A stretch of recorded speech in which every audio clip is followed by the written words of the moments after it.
ठीक है, ये ज्यादा आसान है। कह रहा है पेट्रोल की कीमत में 24% कमी हो गई। तो मान ले पहले कीमत 100 रुपए लीटर था, अब 76 रुपए लीटर हो गया भाई, 24% की कमी हो गई। कह रहा है कि एक आदमी समान धनराशि में, पैसे उतने ही है उसके पास, कितना अधिक पेट्रोल खरीद सकता है जितने में वह पहले 209 लीटर खरीदता था। देखो जब 100 रुपए लीटर था तो वो 209 लीटर पेट्रोल खरीदता था। इसके पास, उसके पास कितने रुपए थे? 100 गुणा 209। और अब वो इसी पेट्रोल को, नहीं आंसर गलत है दीपक आपका। अब वो इसी पैसे से 76 रुपए लीटर वाला पेट्रोल खरीदता है, ठीक है ना। तो कितना पेट्रोल खरीदेगा? तो अभी कितना खरीदेगा ये तो हमें पता नहीं, लेकिन 76 रुपए के हिसाब से मान लेते हैं x लीटर पेट्रोल खरीदेगा।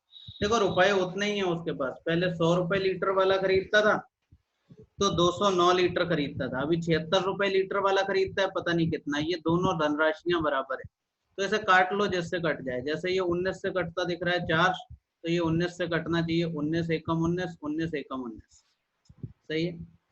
और इसे 4 से फिर इसे काट लो 25 को, तो कितना आएगा?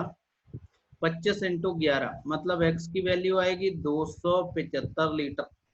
अब वो 275 लीटर पेट्रोल खरीद सकता है, लेकिन ये पूछा नहीं है उसने। उसने पूछा है वह कितना अधिक पेट्रोल खरीद सकता है, buy more petrol, how much more petrol a man can get with the same money. ठीक है ना। तो पहले खरीदता था 200, पहले खरीदता था 209, अब खरीदता है 275। इनका अंतर पूछा है, इनका अंतर कितना आएगा? 66 लीटर। तो ध्यान से, बहुत ध्यान से पढ़ा करो भाई, यही गड़बड़ी है आपकी, आप थोड़ा जल्दबाजी में गड़बड़ करते हो।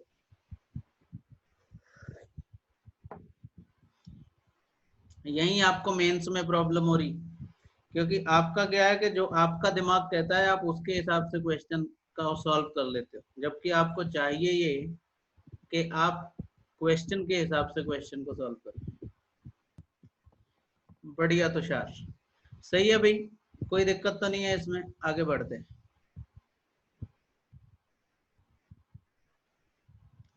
कह रहा है संतरे की कीमत में कमी के कारण एक आदमी 5.4 रुपए के 8 संतरे की बजाय 4.8 रुपए के 7 संतरे खरीद पाता है।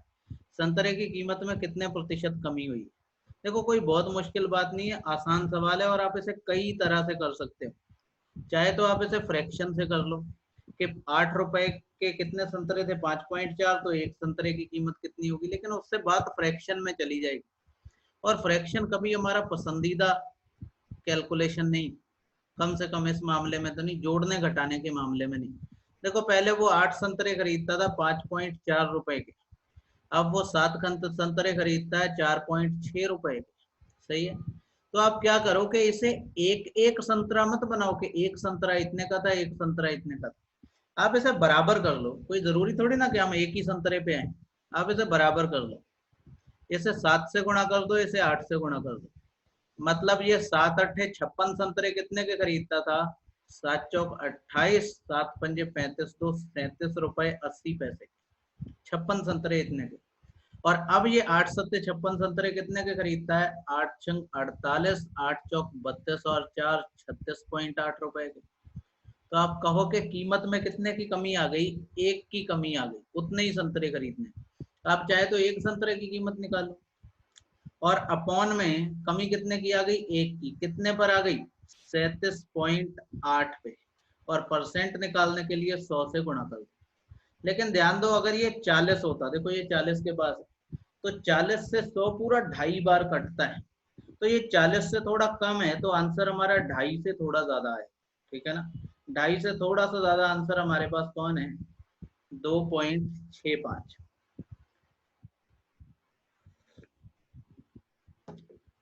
अप्रोक्सीमेशन बहुत जरूरी है कैलकुलेशन में, ठीक है। तो ये आप लोगों की भाई दूसरी शीट थी परसेंटेज की। अब देखो तीसरी शीट मेरे पास जो है वो थोड़ी सी रॉ है, मतलब अभी वो कंप्लीटली बनाई नहीं है, लेकिन हम लोग उससे थोड़े क्वेश्चन कर लेते हैं, ठीक है ना, क्योंकि टाइम है हमारे पास। तो हम लोग उससे थोड़े से क्वेश्चन कर लेते हैं, और वो जो शीट है वो मैं आपको कंप्लीट करके, क्योंकि उसमें कुछ क्वेश्चन ऐड करने हैं, कुछ अच्छे क्वेश्चन अभी डालने बाकी हैं उसमें, तो क्वेश्चन ऐड करके शाम तक मैं बना के आपको ग्रुप में डाल दूंगा। कल हम लोगों की क्लास नहीं होगी, कल संडे है, संडे को आप भी संडे मनाओ, मैं भी मनाऊंगा। मंडे हम लोग मिलेंगे, फिर उस वाली शीट पे डिस्कस करेंगे। अभी वो शीट में मैं आपको कुछ क्वेश्चन करा देता हूँ, ठीक है ना, है तो मेरे पास, लेकिन वो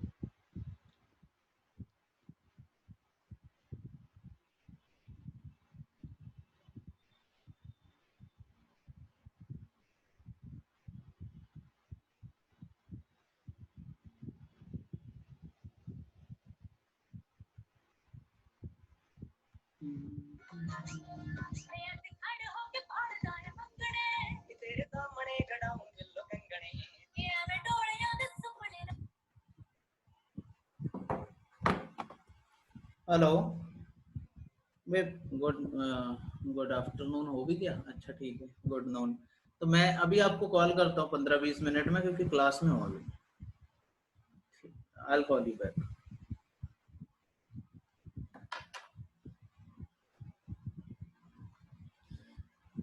एक तो ये नहीं समझ में आ रहा कि कहाँ से क्या होना है।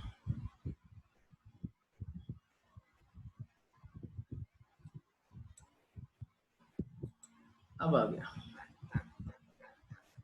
देखो ये अभी कंप्लीट नहीं है शीट, इसलिए दी नहीं है मैंने आपको। शीट 3, हाँ देखो, क्वेश्चन देखते हैं फिर भी हम लोग।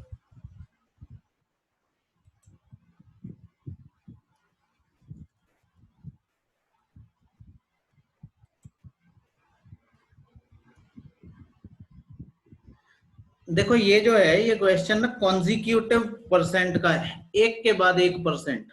और इस कॉन्सेप्ट को बहुत अच्छे से समझ लेना, क्योंकि इसमें कई सारी बातें हैं समझ लेने लायक, कई सारी बातें। और बहुत ध्यान से समझना, देखो छोड़ना मत इसे, ये समझ के कि आपको आता है, क्योंकि जितना आपको आता है उतने से काम नहीं चलने वाला है, उससे ज्यादा आपको सीखना पड़ेगा।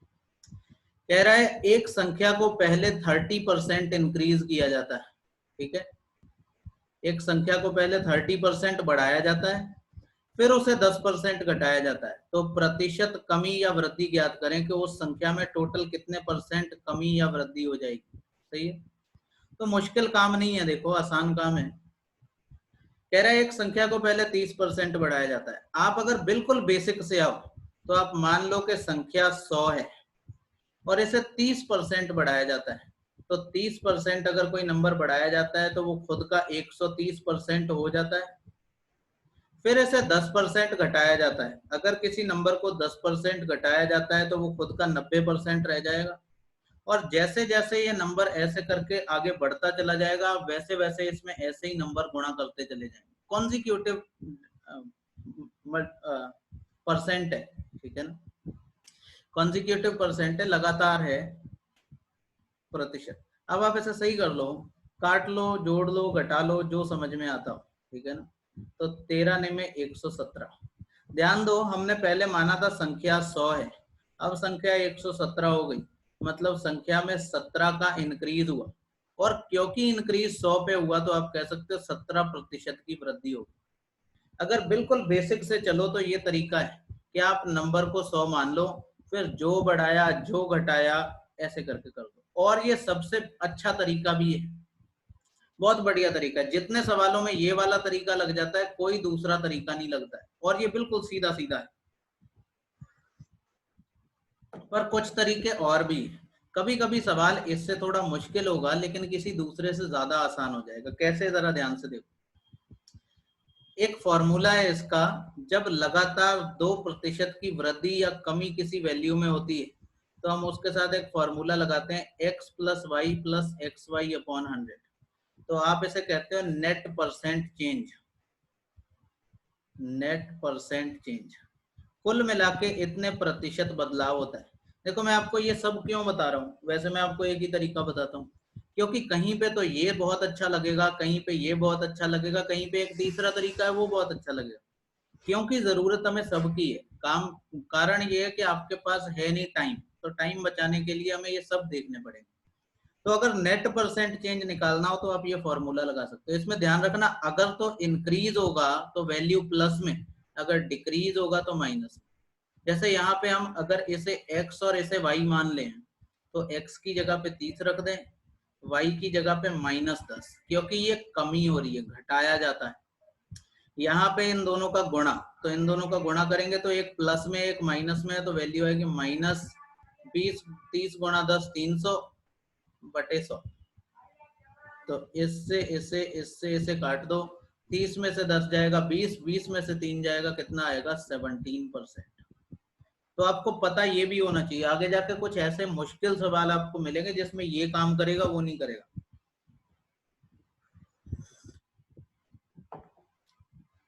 एक तीसरा तरीका और भी है जो ज्यादातर टीचर यूज करते हैं, हालांकि मुझे बहुत पसंद तो नहीं है, लेकिन हम बात उस पर भी कर लेते हैं, ठीक है ना। वो है ऐसे पूरी तरह फ्रैक्शन में ले जाने का तरीका। जैसे 30% किसी संख्या को घटाया, तो 30% को अगर आप फ्रैक्शन में लिखोगे तो 3/10 लिखोगे, 30/100, 3/10। फिर 10% घटाया, 10% को क्या लिखेंगे, 1/10। जब कह रहा है कि पहले 30% बढ़ाया, तो आप कहोगे चीज 10 रुपए की थी, 3 बढ़ाया तो कितने की हो गई, 13 की हो गई। फिर 10% घटाया, 10% घटाए का मतलब 1/10। पहले चीज 10 रुपए की थी, अब एक इसकी कीमत घटा दी गई है, अब चीज कितने की रह गई है, 9। तो पहले देखो वस्तु कितने की थी, इसे गुणा कर लेंगे, मतलब उसकी कीमत कितनी थी, 10×100।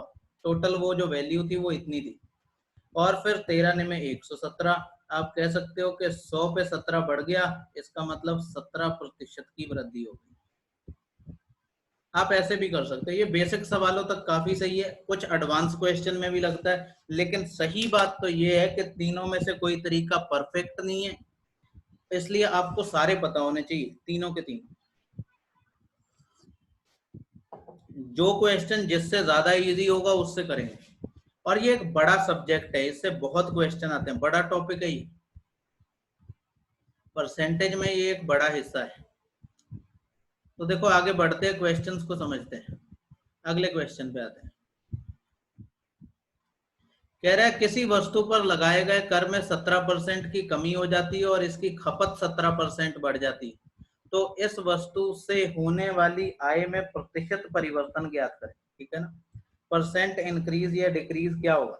अगर क्वेश्चन इस तरह से आए जो कि बिल्कुल सीधे सीधे 2% दिए हैं और आपसे नेट इफेक्ट पूछ रहा है, तो सबसे बढ़िया तरीका क्या है कि आप फॉर्मूला लगा दो, x + y + xy/100।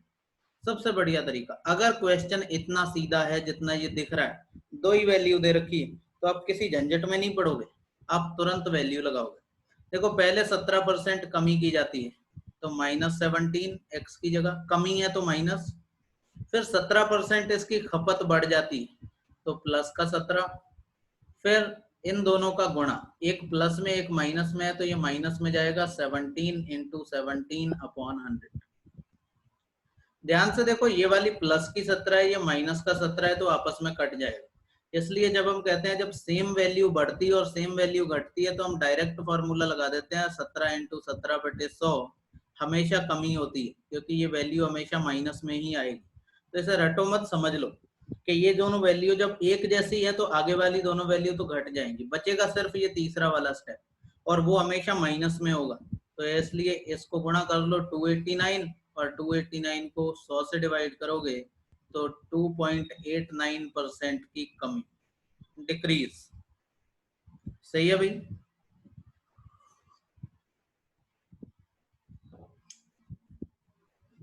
कोई दिक्कत नहीं।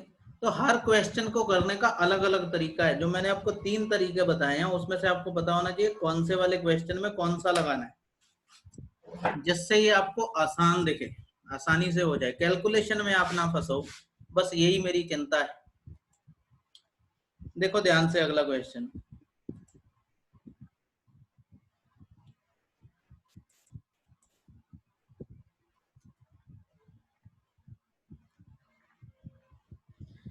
कह रहा है the length of a rectangle is increased by 16.66 and the breadth is decreased by 14.28%, then the area of the new rectangle is। तो नए रेक्टेंगल का एरिया कितना होगा। आपको पता है एरिया किसी का भी हो, दो चीजों पे डिपेंड करता है, लंबाई और चौड़ाई। कह रहा है इस आयत की लंबाई, इस बात से बिल्कुल इररिस्पेक्ट रहो जब आप परसेंट में हो कि वो क्या है, आयत है, रेक्टेंगल है, स्क्वायर है, वर्ग है, ट्रेपीजियम है, कुछ भी हो, कोई फर्क नहीं पड़ता। आपको इसी बात पे ध्यान देना है कि लंबाई इतनी इंक्रीज हुई और इसका मतलब होता है 1/6। मतलब अगर पहले लंबाई 6 थी तो अब कितनी हो गई है, 7 हो गई। कह रहा है चौड़ाई 14.28 घटा दी गई है और 14.28 का मतलब होता है 1/7। मतलब चौड़ाई अगर पहले 7 थी तो अब कितनी कर दी गई है, 6 कर दी गई है।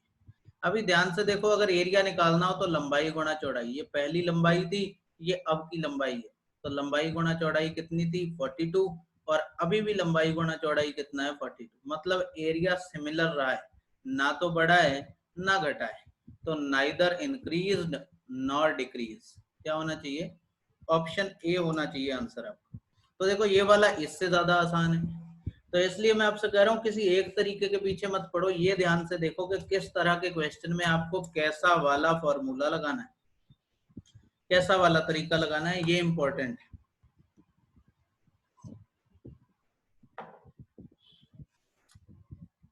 सही है भाई, किसी को कुछ पूछना है तो बताओ।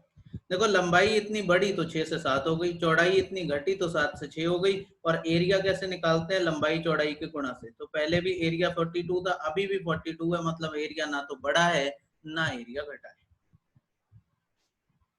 समझ पा रहे हो भाई? अगले क्वेश्चन पे आते हैं।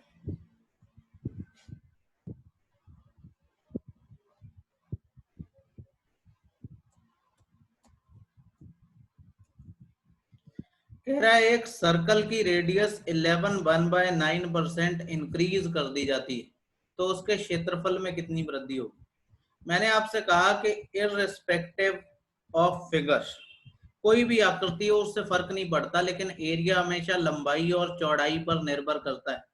अगर आप एक सर्कल की बात कर रहे हो तो सर्कल का एरिया होता है πr², और आर यहाँ पे ध्यान से देखो, पाई तो कांस्टेंट वैल्यू है, ये एरिया को ना बढ़ाती है ना घटाती, आर बढ़ाती है।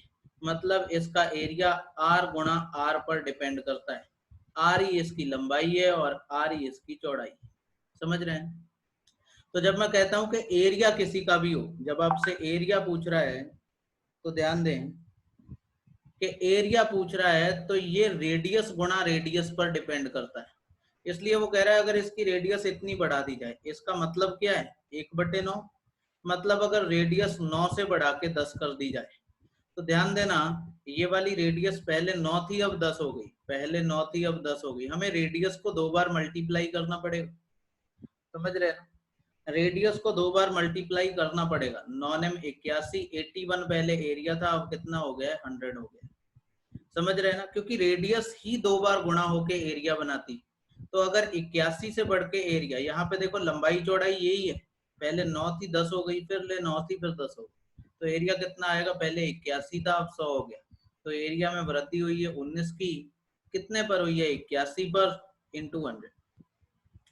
जो भी समझ में आता हो, देखो ऑप्शन, अगर यहाँ पे ये 81 ना हो के 80 होता, देखो अप्रोक्सीमेट से करते हैं, मैं आपको बताऊंगा अप्रोक्सीमेट कैसे करते हैं, हम लोग क्लास लेंगे इसकी। तो 20 चौक 80, अगर ये 80 होता तो ये 20 से कट जाता 4 बार, और ये 20 से कट जाता 5 बार। ये 19 पंजे 95/4, मतलब ये 24 से थोड़ा सा कम आएगा, और 24 से थोड़ा सा कम और 23 से ज्यादा, इसमें एक ही ऑप्शन है, वो है ए।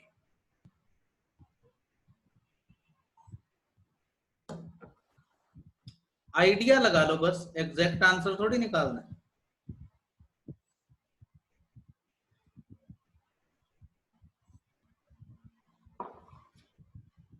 समझ रहे अभी?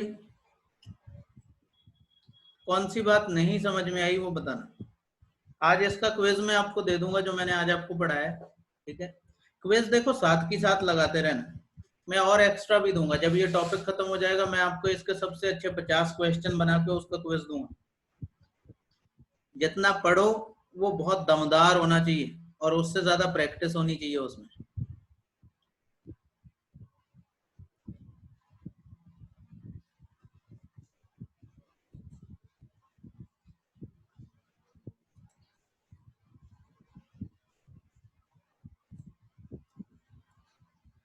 देखो ये वाला क्वेश्चन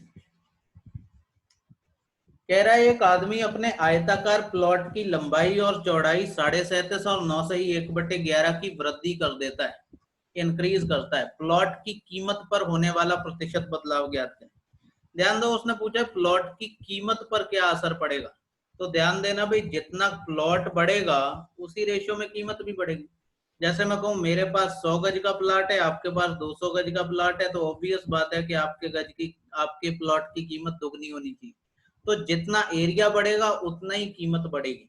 तो आप ये मत देखो कि उसने कीमत पूछी है, आप ये देखो कि एरिया कितना बढ़ेगा, उतना ही प्रतिशत कीमत बढ़ जाएगी। जब वो कह रहा है लंबाई को 37 से ही 1/2 बढ़ा दिया गया, तो आपको पता है 37 से ही 1/2 का मतलब क्या होता है, 3/8। ये वैल्यू आपको याद करनी पड़ेगी। कल किसी ने अच्छा सजेशन दिया था कि मैं इस पे एक क्विज बना देता हूँ, किस वैल्यू की परसेंट वैल्यू क्या है। आप उस क्विज को लगाओगे तो फिर याद हो जाएगी, 2-4 बार लगाओ। तो 37 से ही 1/8 का मतलब 3/8। तो 8 से बढ़ के कितना, 11 हो गई लंबाई। और कह रहा है कि लंबाई 9 से ही 1/11 बढ़ा दी। 9 से ही 1/11 का मतलब होता है 1/11। तो ये 11 से बढ़ा के कितनी कर दी, 12 कर दी। अभी ध्यान से देखो, इसे गुणा करेंगे तो एरिया आएगा, इसे गुणा करेंगे तो एरिया आएगा, लेकिन चाहो तो यही काट लो। 11 से 11 काट दो, 4 से इसे काट लो 2, और 4 से काट लो 3।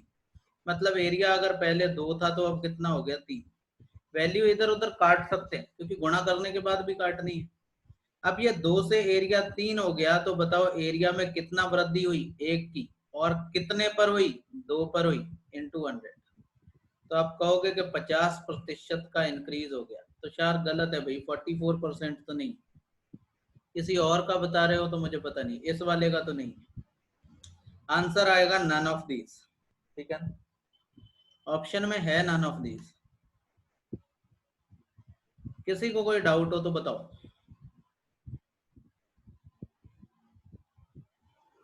आगे बढ़ चले भाई। देखो ये भी सेम ही क्वेश्चन है। एक ट्रायंगल की हाइट इतनी बढ़ा दी गई 28/5%, और उसके आधार की लंबाई में कितने प्रतिशत वृद्धि की जाए कि कुल क्षेत्रफल 65% की वृद्धि हो, कुल एरिया कितना बढ़ जाए, 65% बढ़ जाए। बढ़िया सवाल है, ठीक है ना, बढ़िया सवाल है। ध्यान से देखो भाई, ये जो 28/5% है, इसे फ्रैक्शन में बदल लो, क्योंकि ये पॉइंट में तो बड़ा अटपटा सा लग रहा है, मतलब ऐसे परसेंट में। तो अगर आप इसे फ्रैक्शन में बदलोगे तो ये कटेगा 4 से 7 बार, 4 से 25 बार। तो वो कह रहा है कि त्रिभुज की ऊंचाई में 7/175 की वृद्धि कर दी। मतलब अगर उसकी हाइट पहले 75 थी, तो अब उसकी हाइट 7 बढ़ गई, तो कितनी हो गई है, 182 हो गई। लेकिन वो कह रहा है कि वृद्धि जो है वो 65% की हो। ठीक है ना, 65%। तो ऐसे कई तरीके से किया जा सकता है। आप चाहो तो ऐसे अपॉन में रख के एक्स मान के कर लो, लेकिन मैं आपको देखो दूसरा तरीका बताता हूँ। 7/175, 125 है भाई, सॉरी,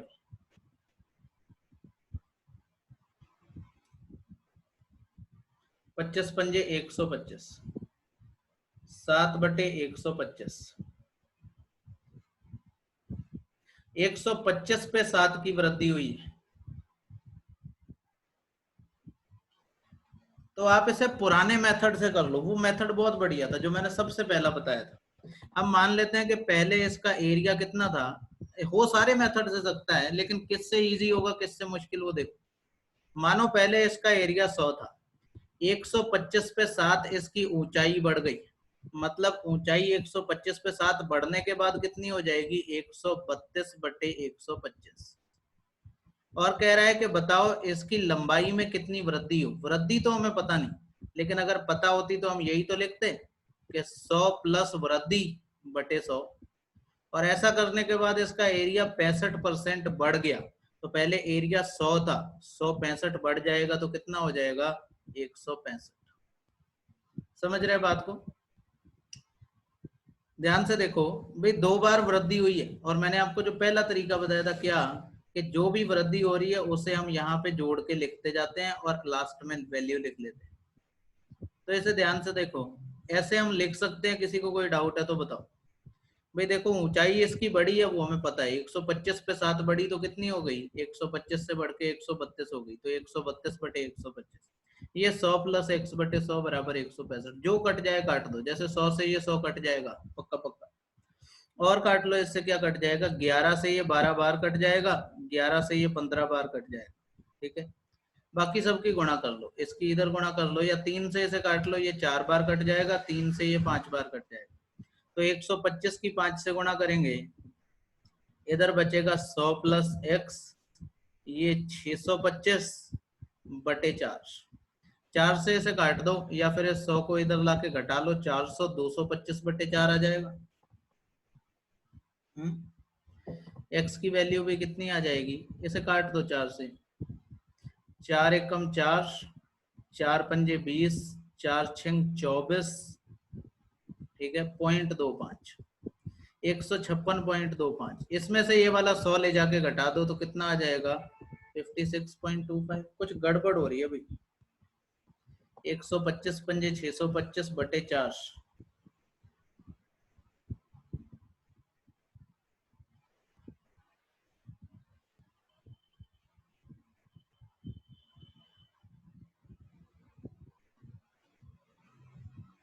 पंज पंजे 25, 5 पंजा, हाँ सही है, आंसर ही गलत होना चाहिए।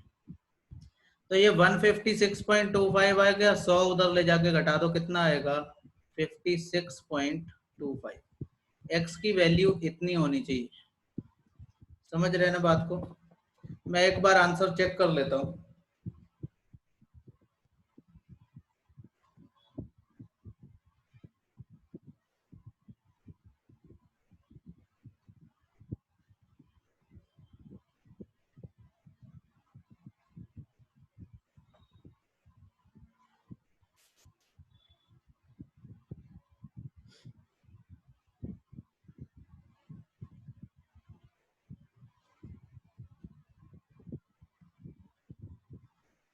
सही है भाई, यही आंसर होगा, ये जो ऑप्शन है ये गलत है, ठीक है ना, आंसर 56.25 हो।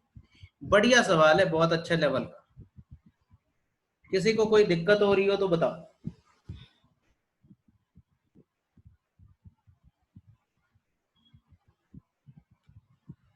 कोई डाउट है किसी को, कोई भी नहीं। देखो ये कैलकुलेशन आपको समझनी पड़ेगी कि जब फ्रैक्शन में आएगा तो तुरंत आप फ्रैक्शन में लिख सको।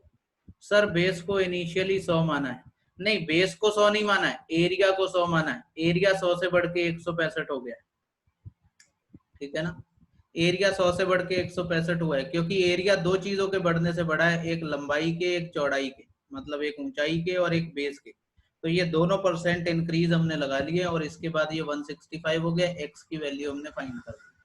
आप जैसे चाहे कर लो, अगर ऐसे ना समझ में आता हो तो देखो ऐसे कर लो, अगर ऐसे ना समझ में आता हो तो 28 बटे 5 की वैल्यू अभी हमने कितनी निकाली थी, 7 बटे 125, मतलब बेस जो था वो 125 से बढ़ के 132 हो गया, सही है।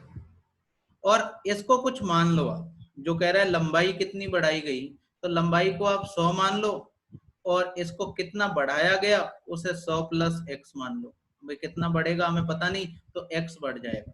तो इनका जो रेशियो आएगा, मतलब इसको इसको जो गुणा करेंगे आप, तो ये आएगा 12,500, और इसको जब आप गुणा करेंगे तो ये आएगा 132, 100 प्लस एक्स।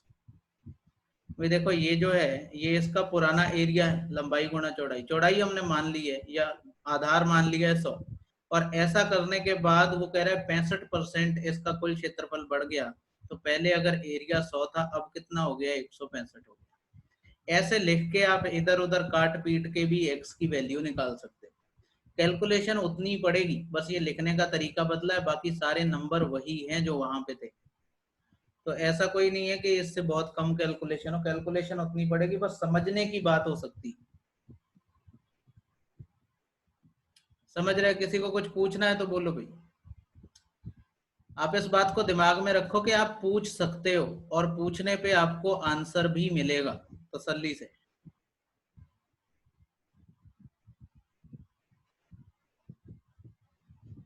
ठीक है, आ जाओ फिर अगले पे। ये बिल्कुल सेम ही क्वेश्चन है। कह रहा है एक सिनेमा के टिकट की कीमत 250 रुपए, जब टिकट की कीमत कम कर दी जाती है तो बिक्री 40% बढ़ जाती है, जबकि कुल प्राप्त राशि में 5% की वृद्धि होती है। टिकट की कीमत में की गई कमी बताएं। The entrance ticket at a cinema is worth rupees 250. When a price of the ticket was lowered, the sale of ticket increased by 40%, while the collections recorded an increase of 5%.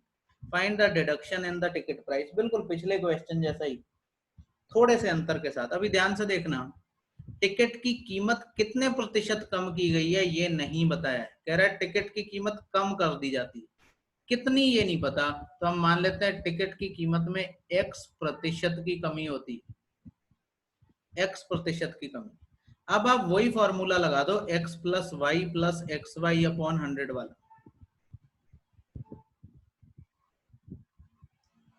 देखो ध्यान से, अगर टिकट की कीमत x% कम की तो minus x, जिससे ticket की बिक्री 40% बढ़ गई तो प्लस 40, फिर माइनस 40x बटे 100।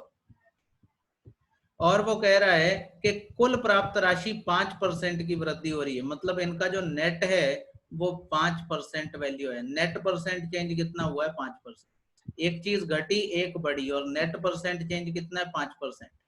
तो आप इसे सॉल्व कर लो भाई, ये 40 उधर जाएगा तो 5 में से घट जाएगा, कितना बचेगा? -35। ये 100, ये x और 40x ये दोनों माइनस के हैं, आपस में जुड़ जाएंगे, तो 100x माइनस 40 माइनस 140 बटे 100x, ये आ जाएगा। माइनस से माइनस काट दो, 35 से इसे काट दो 4 बार, 4 से इसे काट दो 25 बार, मतलब x की वैल्यू आ जाएगी 25%। मतलब टिकट की कीमत में 25% की कमी की गई। अगर टिकट की कीमत में 25% कमी की गई है तो पूछ रहे हैं कितनी कमी की गई है, तो 250 का 25% निकाल दो। 25% माने 1/4, और इसे काटेंगे तो कितना आएगा? 62.5। 62 रुपए 50 पैसे की कमी टिकट की कीमत में की गई है। ऑप्शन डी आपका आंसर है। बताओ किसी को कोई डाउट है? इसलिए मैंने कहा था कोई एक तरीका तीनों में से सफिशिएंट नहीं, किसी एक से कभी कैलकुलेशन बढ़ जाती है, किसी दूसरे से कभी बढ़ जाती है, किसी से घट जाती है। तो इसलिए आपको तीनों तरीके पता होने चाहिए। पता आपको फॉर्मूला भी होना चाहिए, बेसिक भी पता होना चाहिए, सारी बातें पता होनी चाहिए। सही है भाई?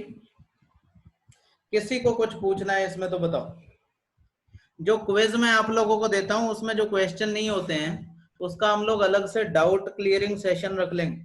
जिसको जो जो भी डाउट रहे होंगे, कोई पिछला क्वेश्चन पूछना हो या कोई उसमें से क्विज में से कोई क्वेश्चन पूछना हो तो वो उसमें पूछ सकता है। ठीक है ना? उसका एक अलग सेशन रख लेंगे, किसी एक टाइम को फिक्स कर लेंगे, उसी टाइम में जिस जिसको कोई डाउट होगा वो अपनी क्वेरी भेज दिया करेगा। ठीक है? ये वाला जो है ये काफी टेढ़ा सवाल है, सही है ना? इसे आप करके देखना, क्योंकि अब इतना टाइम नहीं बचा है कि ये हो जाए, क्योंकि इसके लिए मुझे आपको काफी बातें बतानी, क्योंकि इसका जो बेसिक तरीका है उससे ये बहुत लंबा हो जाएगा, और जो नया तरीका बनाया उसे समझाना पड़ेगा कि वो बना कैसे है। तो इसलिए आज की क्लास को यही रखते हैं। शाम तक मैं आपको तीसरी वाली, ये वाली जो शीट है जो अभी इनकम्प्लीट है, मैं आपको कंप्लीट करके दे दूंगा। ठीक है ना? व्हाट्सएप ग्रुप पे आपको मिल जाएगी। Thank you very much. परसों मिलते हैं अभी 11 बजे।